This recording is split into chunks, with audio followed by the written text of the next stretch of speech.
Sa gitna ng magulong syudad ng Maynila, isang dalaga na nagngangalang Maya ang humarap sa isang sitwasyong hindi niya inaasahan. Mula sa isang tila karaniwang police checkpoint, natagpuan niya ang sarili sa isang tensyonadong pakikipagtunggali sa isang tiwaling pulis. Isang matapang at dramatikong kilos ang naganap na ginawang isang sandaling puno ng adrenalin ang isang maaraw na hapon. Ang Maynila ng hapong iyon ay buhay na buhay, tulad ng dati. Ang asul na kalangitan ay malawak na nakalatag, walang bahid ng ulap. Samantala, ang araw ay naglalabas ng mainit na sinag, nagpapakislap sa mga bakal na katawan ng mga sasakyang dumaraan. Sa gitna ng abalang kapaligiran ng lungsod, si Maya ay payapang nagmamaneho sakay ng kanyang scooter. Ang kanyang mahaba at itim na buhok ay malayang inililipad ng hangin na nagbibigay diin sa kanyang presensya sa gitna ng dagat ng mga sasakyan. Suot ang isang simpleng itim na t-shirt na akmang-akma sa kanyang katawan at itim na pantalon, ang kanyang hitsura ay simple ngunit elegante. Siya ang perpektong larawan ng isang modernong dalaga na puno ng tiwala sa sarili. Ang mga kalsada ng Maynila ay hindi kailanman tunay na tahimik. Ang mga kotse, jeepney at motorsiklo ay gumagalaw sa kani-kanilang agos. Paminsan-minsan ay humihinto dahil sa pulang ilaw o nababalam ng malalaking truck na dahan-dahang tumatawid. Ang tunog ng mga busina ay nagsasalitan, kasabay ng ugong ng mga makina at usapan ng mga tao sa gilid ng daan. Ang mga naglalako sa kalsada ay abala sa pag-aalok ng kanilang mga paninda, tubig, sampagita, at mani sa mga sasakyang nakahinto. Samantala, ang mga bata ay nagtatakbuhan sa bangketa, masayang nagtatawanan na walang pakialam sa init ng araw. Ninanamnam ni Maya ang bawat segundo ng biyaheng ito. Para sa kanya, mayroong isang bagay na nakapagpapakalma sa kabila ng pagiging abala ng lungsod. Isang uri ng harmonya na tanging naiintindihan lamang ng mga taong nabubuhay sa gitna ng kaguluhan. Walang anumang kakaiba sa hapong iyon.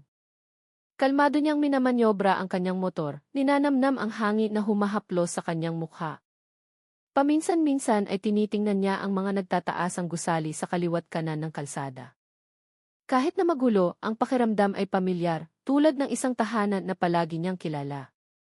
Walang anumang kutob, patuloy na nagpatakbo si Maya, hinahayaan ang sarili na maanod sa ritmo ng Maynila. Sino ang mag-aakala na sa gitna ng kaginhawahan at tila ordinaryong gawain na ito, may isang bagay na hindi inaasahan ang naghihintay sa unahan. Isang bagay na susubok sa kanyang katapangan at paninindigan. Sa gitna ng kanyang payapang paglalakbay, napansin ni Maya na bumabagal ang daloy ng trapiko ng walang malinaw na dahilan. Sa unahan, ilang pulis ang nakatayo sa gilid ng kalsada, kumpleto sa uniforme at suot ang matingkad na berdeng high-visibility vest. Pumipili sila ng mga sasakyang paparahin, sinusuri ang mga ito isa-isa ng walang ngiti o anumang kabaitan. Ang bahagi ng kalsada na karaniwang abala, ngunit tuloy-tuloy ang daloy ay naging isang mahabang pila ng mga sasakyan na may mga driver na tila nalilito. Si Maya, na walang ibang pagpipilian, ay sumunod sa daloy at sa huli ay pinahinto ng isa sa mga pulis. Ang anyo nito ay malaki. Isang lalaking nasa katanghalian ng edad na may malaking tiyan na halos hindi na matakpan ng kanyang bestida. Lumapit ito na may mabibigat na hakbang. Ang kanyang paghinga ay malinaw na naririnig, habang ang kanyang bilugang mukha ay nagpapakita ng isang mayabang na ekspresyon, tulad ng isang taong nagagalak sa kanyang kapangyarihan. Ang pulis na iyon ay si Dalawaberto, isang opisyal na may edad na 40 taon na tila sanay na sa ganitong sitwasyon. Sa mabagal ngunit sinadyang kilos na nagpapakita ng otoridad, tumayo siya sa harap ni Maya. Tila nais niyang ipakita na siya ay isang figura na dapat igalang ng walang maraming salita. Tiningnan ni Berto si Maya mula ulo hanggang paa. Ang kanyang mga mata ay gumala sa katawan ng dalaga sa paraang hindi komportable. Pagkatapos ay bahagyan niyang itinaas ang kanyang baba, nagbibigay ng senyas kay Maya na tumabi pa lalo sa gilid ng kalsada. Si Maya, bagamat may nararamdamang kakaiba sa sitwasyon, ay sumunod sa utos ng walang maraming tanong. Sa kanyang isipan, ito ay isang ordinaryong inspeksyon lamang. Ngunit ang kanyang puso ay nagsimulang mapuno ng hindi mapakaling pakiramdam dahil sa mga titig ni Berto na tila napakatagal. Walang anumang pasubali, sinimula ni Berto na suriin ang mga papeles ng sasakyan ni Maya. Ang kanyang malalaking kamay, na bahagyang nanginginig dahil sa kanyang sariling timbang, ay hawak ang ECCC ni Maya, pinapaikot-ikot ang mga papel na iyon ng mabagal na para bang may napakahalagang sinusuri. Gayunpaman, mula sa kanyang tindig at ekspresyon ng mukha, malinaw na sinusubukan lamang niyang gawing maseryoso ang sitwasyon kaysa sa nararapat. Samantala, sa kanilang paligid, ang ibang mga sasakyan na pinahinto ay tila nakakaranas din ng parehong bagay. Mga driver na naghihintay na may kaba, habang sinusuri sila ng ibang mga pulis na may parehong istrikto at mayabang na kilos. Para kay Maya, ang hapon na dating payapa ay nagsimula ng maging isang bagay na puno ng tensyon. Tila may mas malaking bagay na naghihintay sa unahan. Binuksan ni Maya ang kanyang maliit na bag na may mahinahong kilos. Sinusubukang pakalmahin ang sarili kahit na ang kanyang puso ay nagsisimula ng mapuno ng pagkabalisa. Huminga siya ng malalim habang tinitingnan ang laman ng kanyang pitaka, hinahanap ang mga dokumentong hinihingi ni Berto. Ang ACCE ay madaling natagpuan. Ibinigay niya ito sa matabang pulis sa kanyang harapan. Ngunit nang subukan niyang hanapin ang kanyang lisensya, biglang natigilan si Maya. Kinapa ng kanyang daliri ang bawat sulok ng pitaka, ngunit wala doon ang kanyang lisensya. Naalala niya na ang maliit na piraso ng plastik na iyon ay naiwan sa bahay kaninang umaga. Isang maliit na kapabayaan na ngayon ay nagiging isang malaking problema. Ang kanyang mukha ay nanatiling kalmado kahit na ang tibok ng kanyang puso ay nagsimula ng bumilis. Sa kanyang harapan, si Berto ay nakatayo na may matalim na tingin, tulad ng isang leon na handa ng sumila. Naghihintay ng anumang senyales ng kahinaan mula kay Maya. Kinuha ni Berto ang ACC mula sa kamay ni Maya, sinuri ito ng mabilis na may tamad na kilos bago muling itinaas ang kanyang mukha. Ang tingin ng kanyang mga mata ay matalim at ang kanyang mga labi ay nagpakita ng isang maliit na ngiti na puno ng kahulugan.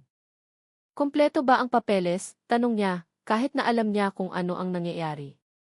Ang tingin ni Berto ay tila tumatago sa isipan ni Maya, na lalo siyang kinabahan. Sa malamig na tono, nagpatuloy siya, nasaan ang lisensya mo? Ang simpleng tanong na iyon ay parang isang malakas na sampal para kay Maya.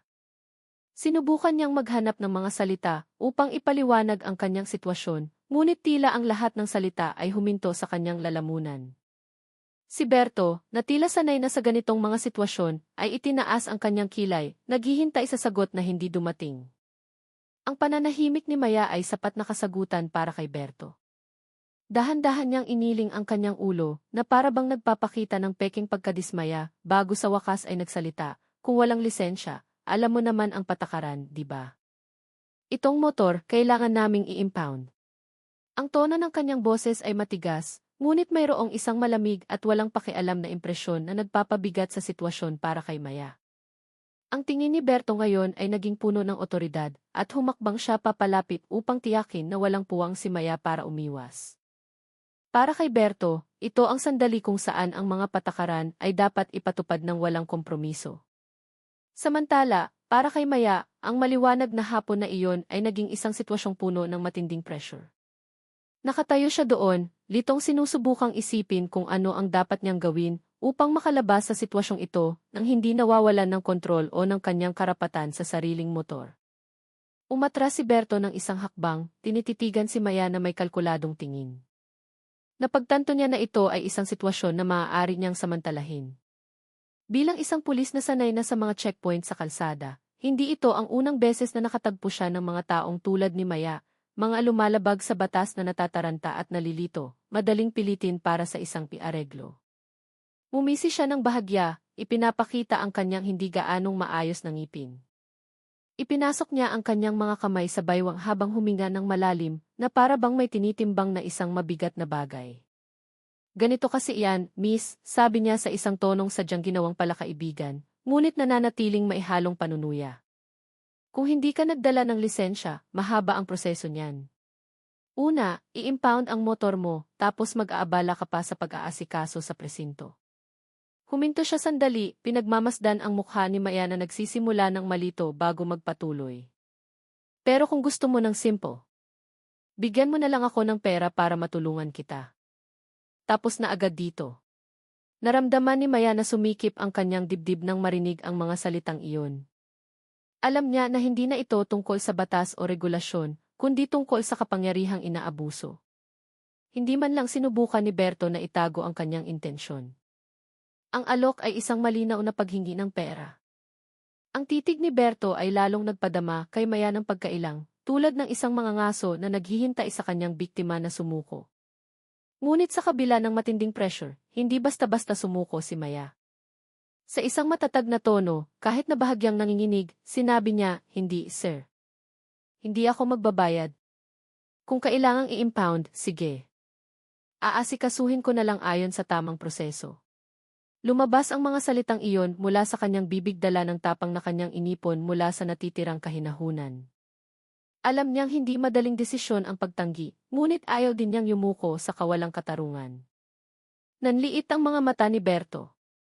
Ang ekspresyon ng kanyang mukha ay nagbago mula sa pagiging kampante patungo sa pagiging inis. Hindi siya sanay na makaharap ng ganitong pagtutol, lalo na mula sa isang dalaga na mukhang ordinaryo lamang.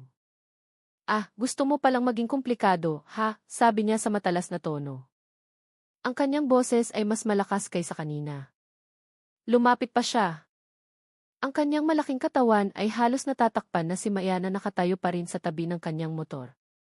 Sa isang sadyang pinabagal na kilos, hinawakan ni Berto ang batutang nakasabit sa kanyang baywang, na para bang nagbibigay ng babala ng walang salita. Naging mas tensyonado ang sitwasyon. Ang ilang mga motorista sa paligid ay nagsimula nang mapansin sila, ngunit walang sinuman ang maisapat na lakas ng loob na makialam. Si Maya ay nanatiling nakatayo ng tuwid, kahit na ang kanyang puso ay puno ng takot.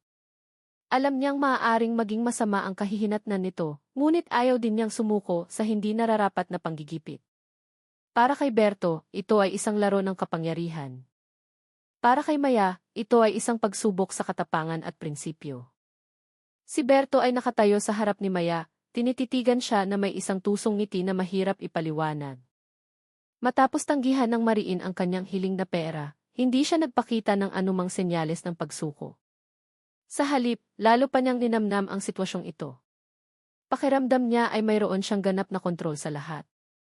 Gamit ang kanyang malaking katawan na halos humaharang sa daan palabas ni Maya, nagsalita si Berto sa isang kalmadong tono, ngunit puno ng panggigipit. "Kung walang pera, sige, sumama ka na lang sa akin sa presinto. Aayusin natin ng maayos doon." Ang kanyang mga mata ay muling gumala kay Maya mula ulo hanggang paa. Isang tingin na nagpakulo sa dugo ni Maya. Alam niya na ang ibig sabihin ni Berto ay hindi opisyal na proseso o tunay na legal na solusyon, kundi isang nakatagong banta na nakabalot sa mga palakaibigang salita. Naramdaman ni Maya na mas bumilis ang tibok ng kanyang puso. Nakatayo siya doon. Ang kanyang katawan ay nanatiling tuwid, ngunit ang kanyang isipan ay nagsimulang mag-isip ng mabilis. Ang mga salita ni Berto ay hindi lamang isang banta, kundi puno rin ng malisyosong tono na nagdulot sa kanya ng pandidiri. Sinubukan ng dalaga na kontrolin ang sarili, pigilan ang udyok na magalit o kumilos ng padalos-dalos. Huminga siya ng malalim, tinitigan si Berto ng matalim, ipinapakita na hindi siya basta-basta susuko. Ngunit, lalo pang lumapit si Berto. Ang distansya sa pagitan nila ay lalong kumitid. Sa kanyang malaking katawan, sinubukan niyang gipitin si Maya, lumilikha ng isang hindi komportableng kapaligiran. "Halika na, sumama ka na," sabi niya ulit. Sa pagkakataong ito, may mas mapilit na tono. "Tutulungan kita sa lahat ng proseso para maging madali. Hindi na kailangang maging komplikado." Sa kanilang paligid, ang kalsada ay nananatiling abala. Ngunit para kay Maya, ang mundo ay tila sumikip. Pakiramdam niya ay na-corner siya, tulad ng isang maliit na ibon na napapaligiran ng isang maninila.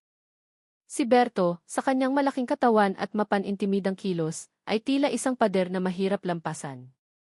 Ngunit si Maya ay hindi ang tipo ng tao na madaling sumuko. Kahit na ang takot ay nagsimulang gumapang sa sulok ng kanyang puso, nanatili siyang matatag, sinusubukang humanap ng paraan upang makalabas sa sitwasyong ito. Ang kanyang tingin ay hindi humiwalay kay Berto, sinusubukang basahin ang bawat kilos ng lalaki. Alam ni Maya na kung susundin niya ang hiling ni Berto at pumunta sa presinto, mawawalan siya ng kontrol sa sarili. Iyon ay isang bagay na hindi niya kailanman papayagang mangyari.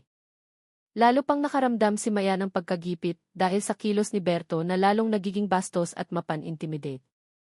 Ang lalaki ay nakatayo ng sobrang lapit na nagpapahirap sa kanya na umatras o umiwas. Ang tusong at mapanliit na tingin ni Berto ay nagpakulo sa kanyang dugo. Ngunit, sinubukan pa rin niyang panatilihin ang kontrol. Ayokong sumama, sir. Sinabi ko na, kung may proseso, ako na mismo ang mag-aasikaso, sabi niya sa matatag na tono. Kahit na sa kanyang puso ay nakikipaglaban siya sa takot, hindi ito pinansin ni Berto. Sa kanyang malaking katawan, lalo pa siyang lumapit, habang ang kanyang kanang kamay ay gumalaw upang subukang hawakan ang braso ni Maya. Tama na ang maraming dahilan. Sumama ka na lang para matapos agad, sabi ni Berto. Sa pagkakataong ito, mas bastos ang tono, na para bang ang kanyang desisyon ay hindi na maaaring questionin. Nang hawakan ni Berto ang kanyang braso, naramdaman ni Maya na kusang gumalaw ang kanyang katawan. Naramdaman niya ang pandidiri, pagkapahiya at pagbabanta ng sabay-sabay. Nang walang pag-aalinlangan, itinaas niya ang kanyang kamay at sinampal ng malakas ang mukha ni Berto.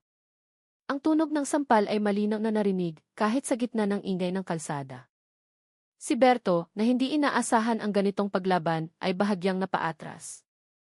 Ang kanyang bilugang mukha ay namula at ang kanyang maliliit na mata ay lumaki sa gulat. Ang sampal na iyon ay hindi lamang sumugat sa ego ni Berto, kundi nag-apoy din sa kanyang galit. Hinaplos niya ang kanyang pisngi na nagsisimula ng mamula habang tinititigan si Maya na may tingin na puno ng galit. Ang lakas ng loob mo, sigaw niya sa boses na mas malakas kaysa kanina, na naging dahilan upang mapalingon ang ilang tao sa paligid. Si Berto ngayon ay naging isang taong hindi na sinusubukang itago ang kanyang masamang intensyon. Ang kanyang galit ay umabot sa sukdulan at humakbang siya pasulong ng mabilis. Ang kanyang mga kamay ay nakakuyom na para bang handa ng gumanti. Si Maya, na nakatayo pa rin sa kanyang kinatatayuan, ay sinubukang kontrolin ang takot na nagsisimula ng bumalot sa kanya. Alam niyang ang kanyang ginawa ay isang matapang na kilos, ngunit isa ring kilos na maaaring magpalala sa sitwasyon. Ngunit hindi nagsisisi si Maya. Tinitigan niya si Berto na may mga matang puno ng katapangan, sinusubukang ipakita na hindi niya hahayaang tratuhin siya ng basta-basta. Samantala, ang sitwasyon sa kanilang paligid ay nagsimula ng magbago. Ilang mga motorista at pedestrian na nakasaksi sa pangyayari ay tila nalilito. Ang ilan sa kanila ay nagsimula pang lumapit upang makita ng mas malinaw. Sa gitna ng init ng hapon, ang hidwaan sa pagitan ni Maya at Berto ay uminit, at ang sitwasyon na dating isang simpleng checkpoint lamang ay naging isang labanan ng dignidad. Ang malakas na sampal mula kay Maya ay hindi lamang sumugat sa ego ni Berto, kundi naglabas din ng pinakamasamang panig ng lalaking iyon. Ang kanyang mukha na namumula dahil sa sampal ay ngayon ay naging madilim, puno ng galit na halos sumabog. Walang pasubali, sumugod si Berto ng mabilis. Walang hiya ka, sigaw niya, ang kanyang boses ay umalingaw sa gitna ng abalang kalsada. Itinaas niya ang kanyang malaking kamay at walang awang sinuntok ang mukha ni Maya. Tumama ang suntok sa pisngi ni Maya ng malakas, sapat upang mapaatras ang kanyang katawan. Natigilan si Maya, ang hapdi ay gumapang sa kanyang mukha at naramdaman niya ang mainit na likido na dumadaloy mula sa gilid ng kanyang labi. Dugo. Pumutok ang kanyang labi dahil sa suntok ni Berto. Ngunit sa kabila ng sakit, hindi nagpakita ng anumang senyales ng pagsuko si Maya. Muli niyang itinayo ang kanyang katawan. Kahit na bahagyang nanginginig ang kanyang mga tuhod, tinitigan niya si Berto ng matalim, puno ng tapang na hindi niya inaasahang taglay niya. Huwag mo na akong hahawakan ulit, sigaw niya sa isang malakas na tono. Ang kanyang boses ay malakas, kahit na may bahagyang panginginig mula sa emosyong kanyang pinipigilan. Si Berto, na nasusunog sa galit at kayabangan, ay muling lumapit. Sa pagkakataong ito, mas agresibo ang kanyang kilos. Ang mga tao sa paligid nila ay lalong dumami. Ilan sa kanila ay nagsimulang kunan ng video ang pangyayari gamit ang kanilang mga telepono. Ngunit walang sinuman ang naglakas loob na umawat. Tila walang pakialam si Berto sa atensyon mula sa mga tao sa paligid. Pakiramdam niya ay siya ang may kapangyarihan na kaya niyang gawin ang anumang gusto niya nang walang sinumang lalaban. Ngunit si Maya ay hindi isang taong mananahimik na lamang. Alam niya na kung hindi siya lalaban, patuloy siyang gigipitin at pipilitin ni Berto.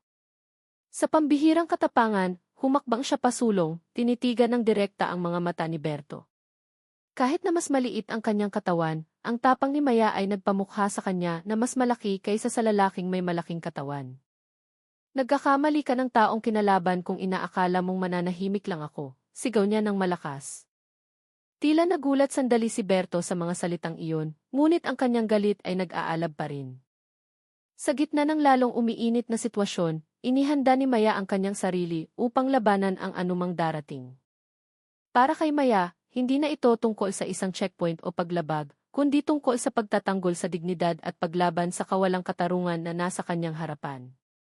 Lalong uminit ang sitwasyon, at ang takot na naramdaman ni Maya ay naging isang nag-aalab na katapangan. Ang kanyang mga mata ay patuloy na nagmamasid sa bawat kilos ni Berto na lalong agresibong lumalapit sa kanya. Alam ni Maya na hindi siya maaaring manahimik at maghintay lamang. Ang matabang lalaki ay lalong nagiging brutal, itinuturing ang sarili na hindi matatalo, tulad ng isang maliit na hari sa gitna ng karamihan na minamaliit ang lahat sa kanyang paligid. Ngunit sa gitna ng tensyon, may nakita si Maya na maaaring magbago sa lahat. Ang batuta ng pulis na nakasabit sa baywang ni Berto.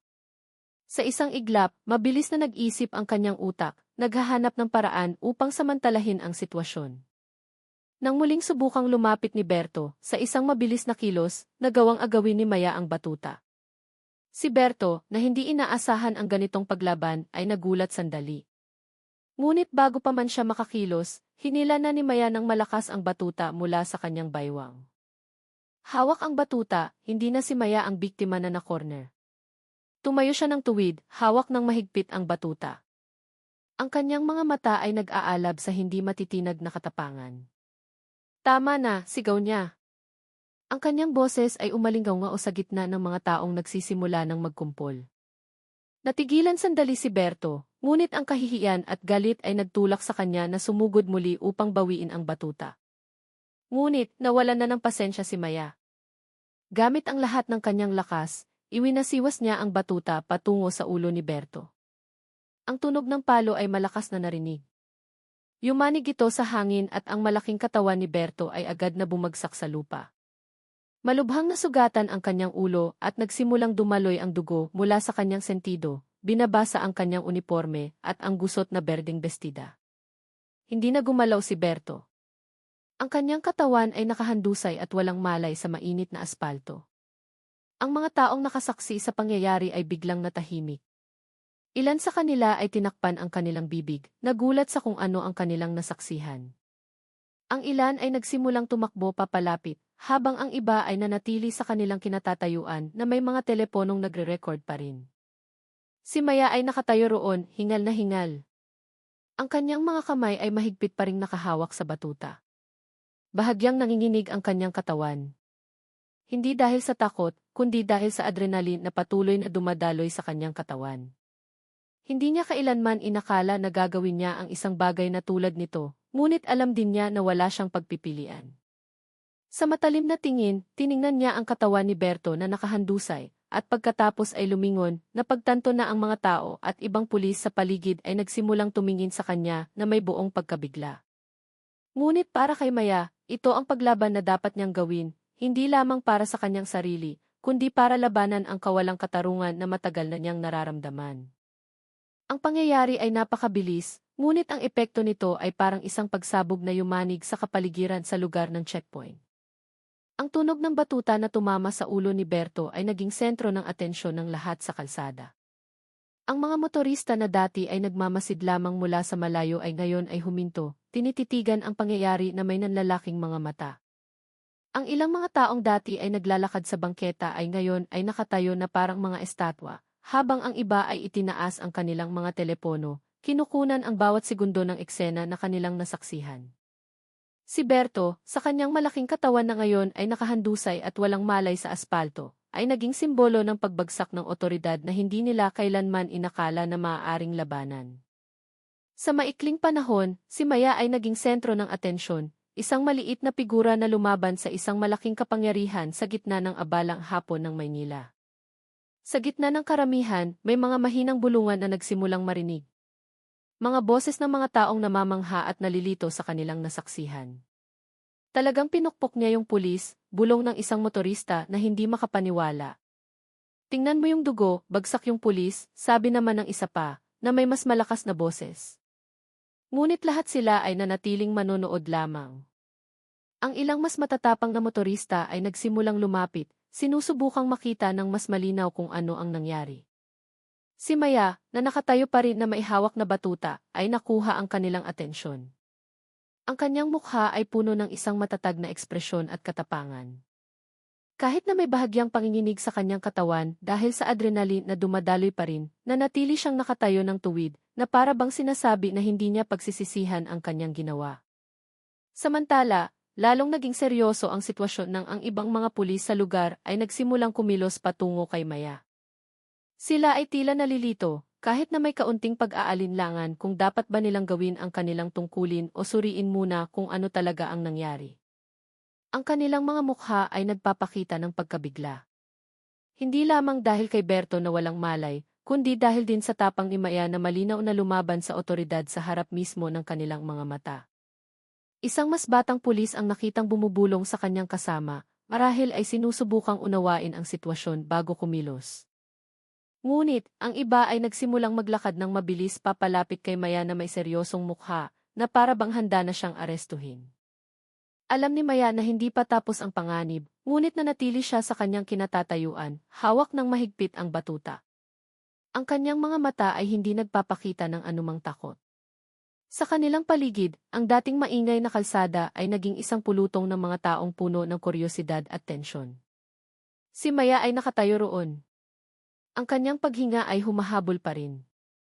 Ang malamig at mabigat na batuta ng pulis ay mahigpit pa ring hawak sa kanyang kamay.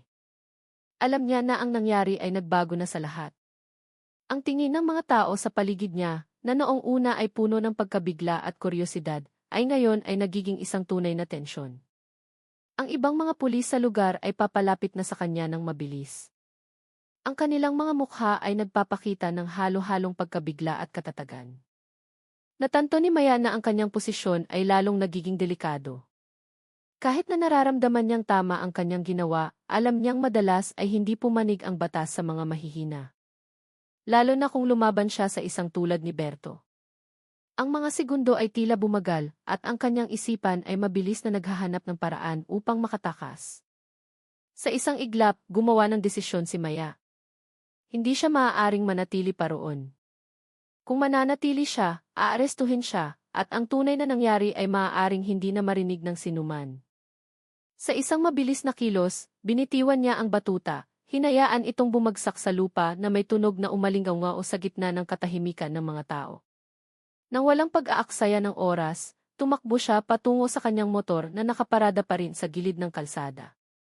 Ilang mga motorista at pedestrian na nakatayo malapit sa kanya ay umatras upang bigyan siya ng daan habang mabilis niyang pinaandar ang makina ng kanyang motor. Ang tunog ng umaandar na makina ay sumira sa tensyon.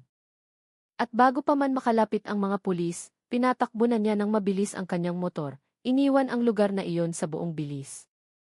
Sa kanyang likuran, ang mga tao ay tulala pa rin. Ang ilan ay nagulat sa kanilang nasaksihan, habang ang iba ay nagsimulang mag-usap na may pananabik. Ang ilang mga pulis sa lugar ay sumubok na humabol, ngunit ang kanilang mga hakbang ay napigilan ng siksikang mga tao. Ang kapaligiran ng Maynila ay nanatiling abala tulad ng dati. Ang mga sasakyan ay patuloy na dumadaloy, ang mga naglalako ay abala pa rin, at ang mga busina ay patuloy na nag-ingay. Ngunit para sa mga nasa lugar ng pangyayari, ang kaganapang ito ay hindi madaling malilimutan. Si Maya, isang dalaga na naglakas loob na labanan ang isang tiwaling pulis, ay nag-iwan ng isang marka na magiging mainit na usapan sa mga sulok ng lungsod. Para kay Maya mismo, ang daan na kanyang tinatahak ngayon ay tila mas mahaba at puno ng kawalan ng katiyakan. Ngunit, sa adrenaline na nangingibabaw pa rin sa kanyang katawan, iisa lamang ang kanyang layunin. Ang makalayo hanggat maaari mula sa lugar na iyon, dala ang kanyang katapangan at kasabay nito,